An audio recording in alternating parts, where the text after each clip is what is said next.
Hello, hello. We have a new chapter of One Piece before we switch over to our standard view. I just wanted to look at this really excellent image that's made as some sort of jump promotion. Not entirely sure why all of them are singing and wearing jump shirts. It might have something to do with One Piece movie Red, which of course has this whole singing idol type theme. But we got all the lads and lasses here. I really like whenever they do images like this. It just conveys so much personality from each of the series. And it really makes you reflect on just how legendary a magazine Jump is.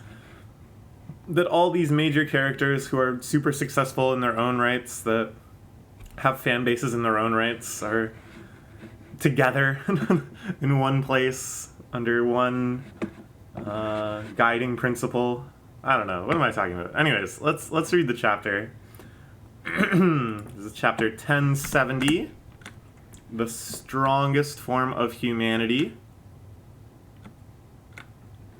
I've gotta pull it up here.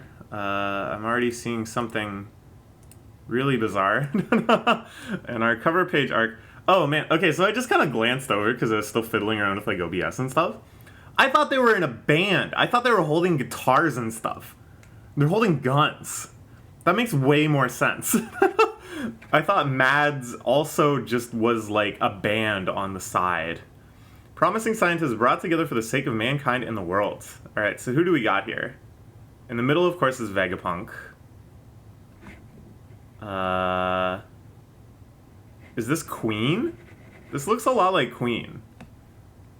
Obviously, the haircut is different, the body size is different, not a cyborg yet.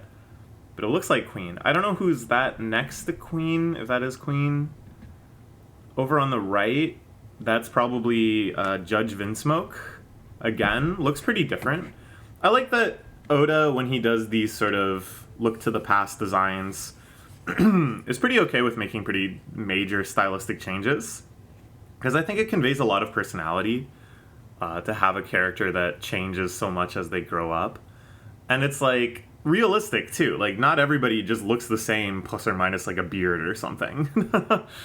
And then on the far right, here's my wild guess. That's Stussy. That's the deep multi-undercover CP0 agent.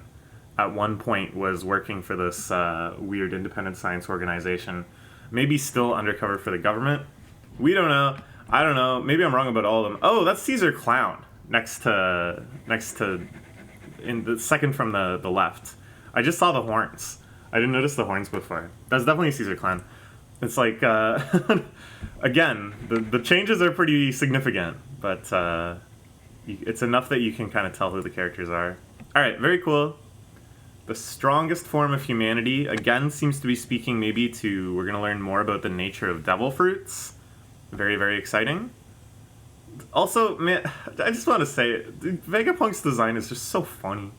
He's wearing this Hawaiian shirt here with hibiscus flowers on it. They all look like such friggin' slobs, besides Stussy, who looks immaculate. So good. Okay, Sentomaru, got it. Luffy in a real weird emotional state, because he's like tripping on being Nika the sun god. His eyes are still bulging out of his head. But he's now forced to confront something pretty devastating. And this maybe suggests... Well, here, okay, it says, you know... I was trying to block it, it wasn't like I was distracted. But Luffy acknowledging, oh, maybe I distracted you. Maybe speaks to the fact that, like, Gear 5 and the Nika form aren't, like, strictly better, perhaps? That this sort of like joyful energy is maybe sometimes inappropriate or like misaligned with an overall sense of like control and urgency and understanding of the situation, that he just becomes so laser focused on this like weird goofy battle that he can't really have a perspective on anything else that's going on. But yeah, they're trying to knock Sentomaru out so that Lucci can start giving orders to the Pacifista. Right. All your conches.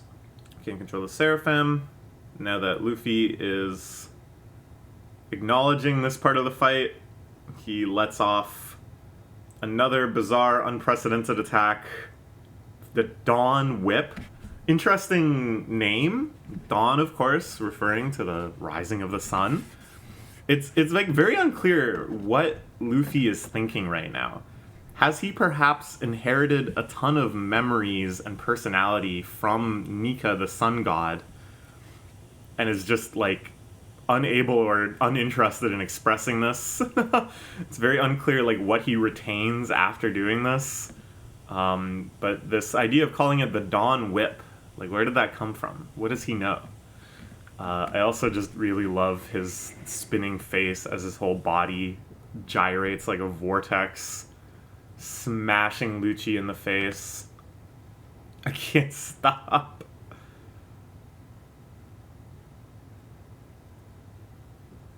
Oh, they're talking... I thought they meant Sentomaru. If we want to say we need to take it... I was like, Sentomaru's a dude. But they mean Atlas. Can't stop, I'm spinning too hard. Again, it's like, it doesn't seem like this form is strictly better. It's absurdly powerful, but we don't really have a good sense of exactly in which ways it's powerful. And it does seem to have some serious drawbacks to, like, Luffy's whole mental condition.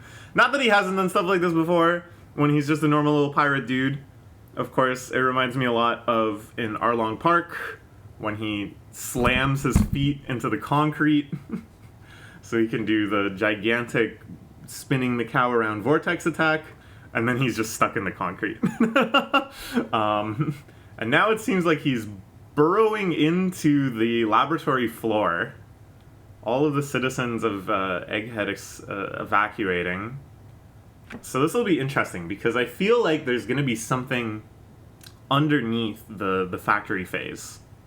Underneath whatever this lower phase is called. I don't know, ruins, more ancient stuff, you know, failed experiments, the previous iterations of the lab. And it's going to be Luffy and Luffy alone who sees this stuff. And I think that's really exciting, because then it's kind of up to the reader to parse what it is he's seeing, even though he's going to be so disinterested. That's my guess. I don't know. We'll see. All right. Lots of stuff happening here. We got Seraphim Hawk, the Mihawk clone, slicing up a ton of the... Why did he even bring these guys, these black suits? What are they supposed to accomplish? They're just fodder. And then again, we were talking about this before, it's like, it seems like the Jinbei Pacifista has like a devil fruit power. And it kind of looks like that swim through the water power that What's-His-Face had in Doflamingo's crew, where he can make the ground into like muddy water or whatever. Yeah, that's definitely Stussy on the cover page. She has the same tights. Listen, lady, if you're gonna go undercover at like 8 different organizations, maybe you should try not just wearing the same fishnet tights all the time. Yeah, the swim fruit. My brother from another mother in the Don Quixote family, Senor Pink. Does that mean he's dead? Currently a prisoner in Impel Down. The same devil fruit. Only zone-type devil fruits can be produced artificially. You rule out Caesar Smile aberrations. Nami's very casual. Well, that bastard deserves to die. All fruits of that type, even the special ones, probably be recreated with vast amounts of money and time. Although I haven't confirmed if they can awaken. Huh? Wait, so what is he saying? He's saying that yes. Also, Vegapunk is way taller than I thought he was. Look at that, he's way taller than Nami and Usopp over there. I thought he was like a little dude. I thought he was like a little shrimp. Well, whatever. Logia has proved too difficult. Paramethea. I found out as long as you have the user's bloodline elements, you can synthesize and administer a special kind of blood to confer those powers to others. Liquid running through their arms. Green blood. Okay, so for some of them, like Boa here, the Pacifista snake, they took her still very confusing and misunderstood power Why didn't it work on Luffy? Is it because he's rubber? Is it because he's asexual? Is it because he's the sun god Nika? Unclear, but whatever. So she has the same power as Boa.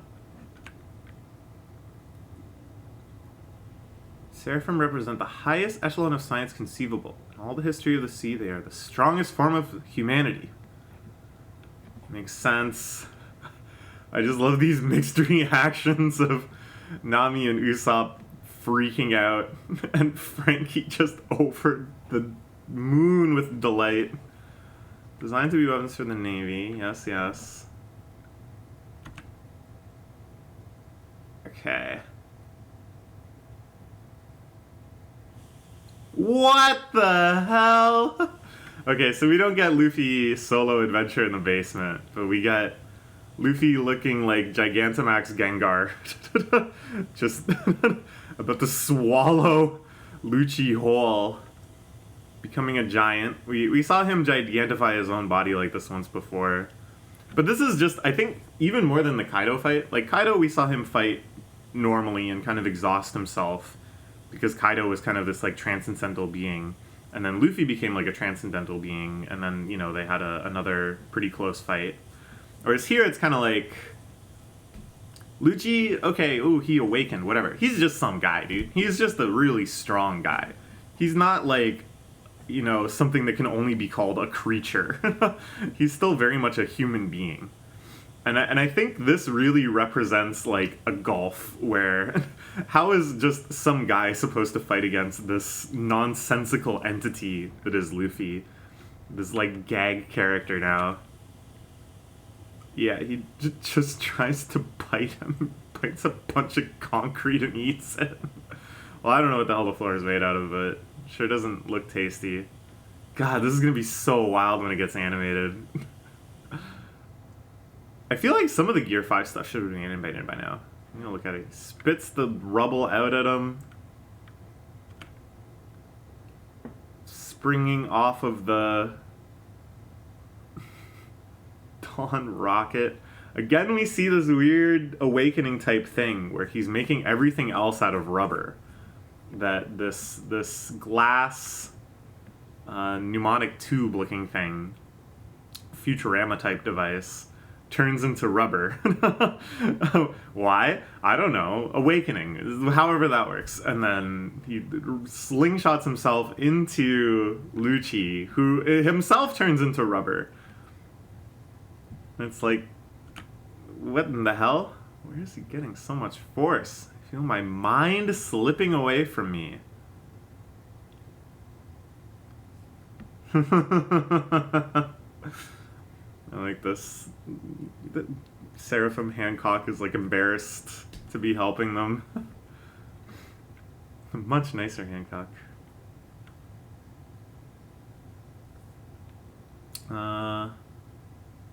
It is interesting. We don't really know how like intelligent they are, because all we've really seen them do is execute attacks and stuff.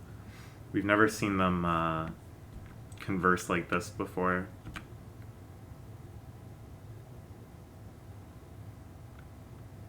Okay, I'll take him off this island again.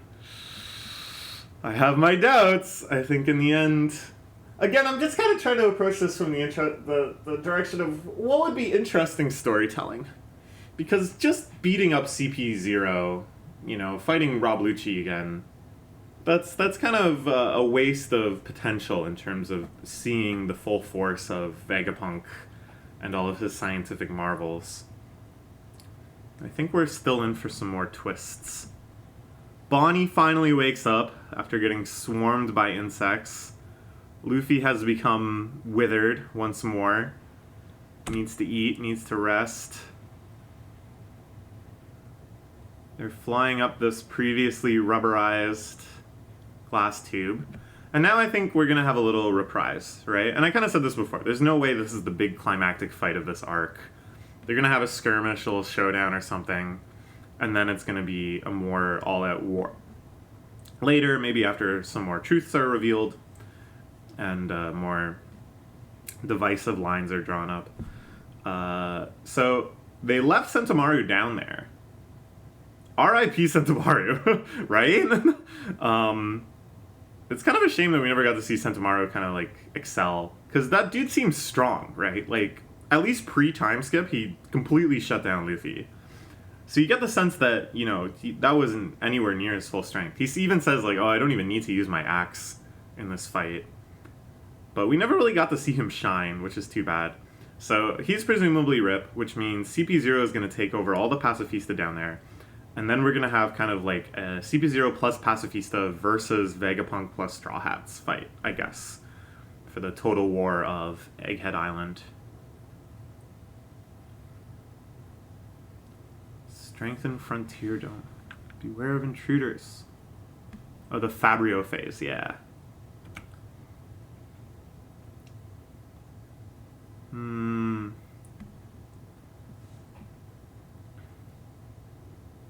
Not that I intend to do any such thing. Emperor's crew here. So Vegapunk's aware that they're gonna rub him out because they think he's conspiring against them. But I feel like there's still so many gaps in information, right? Like, I'm still so focused on the Navy ships that sailed away, and Vegapunk thought they left perfectly safe, and then at some point they were destroyed.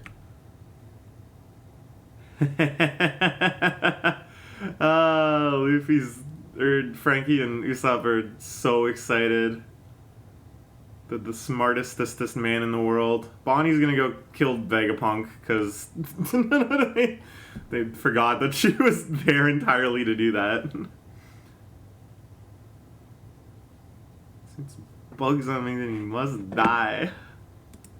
Oh yeah, so here we see CP0 is teamed up with all the Pacifista now. Signing with Vegapunk. Escape should seem easy for him. You may find out that events don't play like Lee imagined. Proceed as planned. And here comes Kizaru! My favorite Admiral Kizaru. The Light Man. Okay. So, again, I still feel like there's a few twists remaining in this arc, but we certainly have something that's more than substantial enough for, you know, a bunch more fights. And, like, I wouldn't be disappointed, I guess, if that's all it was, is, you know, the big war that I outlined before. Especially with, like, Kizaru involved, a bunch of other Navy people involved, presumably. Every battleship available. That's already exciting enough. But I think Oda's still got some stuff up his sleeve in this arc of discoveries and big reveals and digging into the ancient past and kind of scientific history of One Piece. Okay, that's all for now. Please look forward to more. I can't wait for Kizaru to pull up, says this comment. Yeah. Kizaru's so great. Okay, bye.